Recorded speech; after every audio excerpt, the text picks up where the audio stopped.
पाइथिलु ए मोर फुले प्रिय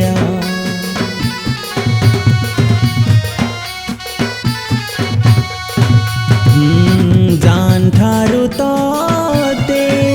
भल पाइथिली जानी थिला रे ई दुनिया ई मनर कागजती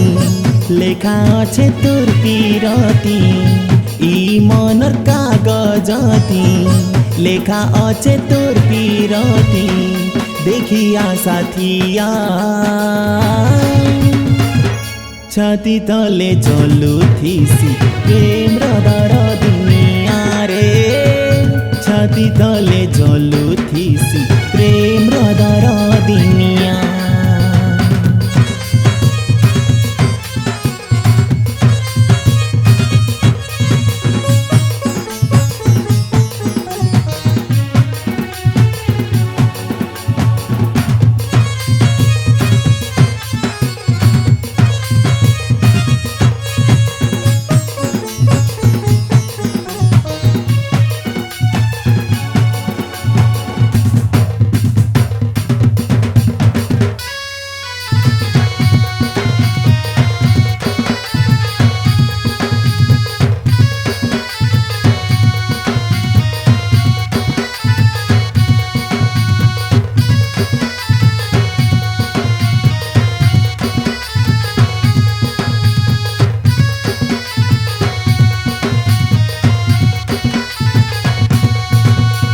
सरगर परी लेखे पाइथिली ततेल मोर जाने जाना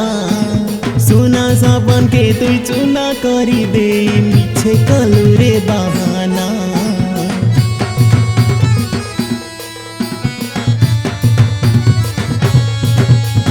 दिन थिला एंता नाई देखले मते छुरी मरुथिलो सुना करबार लागी 7 जनमर साथी देखलु रे छलना आइज भी मुई एक्ला छे बाट के तोर चाही बसी छे आइज भी मुई एक्ला छे बाट के तोर चाही बसी छे देखिया साथिया छाती तले चलुथिसी प्रेम र दुनिया रे छाती तले चलुथिसी प्रेम र दुनिया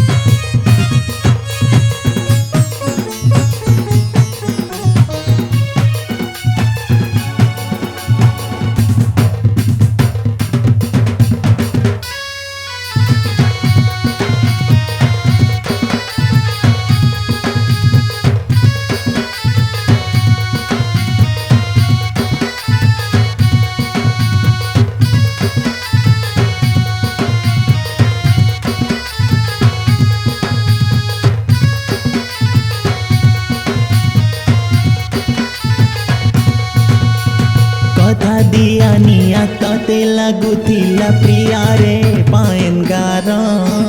तुई चली गलु तोर सास घर के मुई हे गली पर